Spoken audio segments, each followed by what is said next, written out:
नमस्ते विद्यार्थी भाइ बहिनीहरू, म डाक्टर मिलन गैरी, MBBS MD FITM र अहिले हजुर जुन इन्ट्रान्सको जर्नीमा हुमिनु भएको छ र यसमा हजुरहरू सम्पूर्णलाई हार्टली वेलकम भन्न चाहन्छु।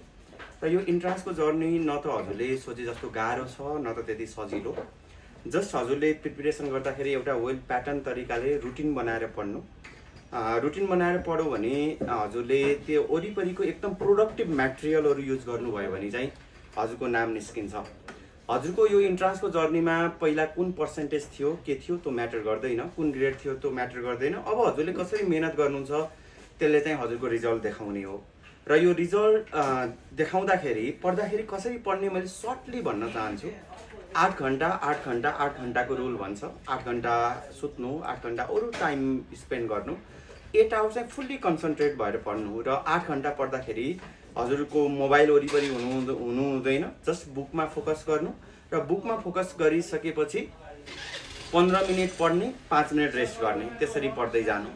र लास्ट आवरमा यो सर्ट पिरियडमा चाहिँ कसरी प्रिपरेसन गर्ने भन्ने कुरा चाहिँ यो अब्जेक्टिभ पिसिबीमा 85 डेजको मैले डे प्लानहरू राखिदिएको छु। यो बुक अरू भन्दा अलिकति भिन्न छ र यो पढ्नै पर्ने बुक पनि हो, किनकि यसले म लगायत हामी 5 इयर्सका कन्सिक्युटिभ आइएमका टपरहरूले आफूले पढेका कुराहरू चाहिँ यसमा इन्क्लुड गरेको छ। यहाँ इन्डियाका पास्ट बोर्डका क्वेसनहरू र नेपाली बोर्डका क्वेसनहरू र इम्पोर्टेन्ट दिनेश प्रदेश केमिस्ट्रीहरू, मेगा जुलोजी, मेगा फिजिक्सहरूका कुराहरू चाहिँ यसमा छ। सायद यो हजुरलाई एकदमै क्रुसियल हुनेछ यो बुक हजुरले राम्रोसँग पढ्नुभयो भने।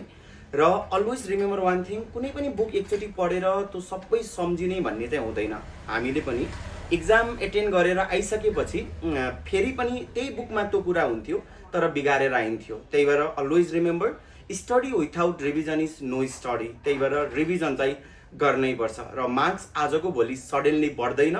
हामी सबैलाई थाहा छ, हामी सबै बायोलोजी स्टुडेन्ट हो। मार्क्स सडनली बढ्यो भने we all know this one is mutation, र 99.9% म्युटेसन्स आर हार्मफुल। त्यो त्यसरी बढेको मार्क्स पर्मानेन्ट हुँदैन। हार्डवर्क गर्नु र नाम निस्क्यो भने कसैले गर्दा नाम निस्केको भन्ने चाहिँ हुँदैन। त्यो हजुरको मेहनत, कडा परिश्रमले गर्दा नाम निस्केको हो। मलाई कसैले भनेको कुरा 81 मलाई याद आयो, मेहनत नसा पनि मेहनतको लागोस् ताकि भोक पनि सफलताको लाग्नेछ। All the best, thank you.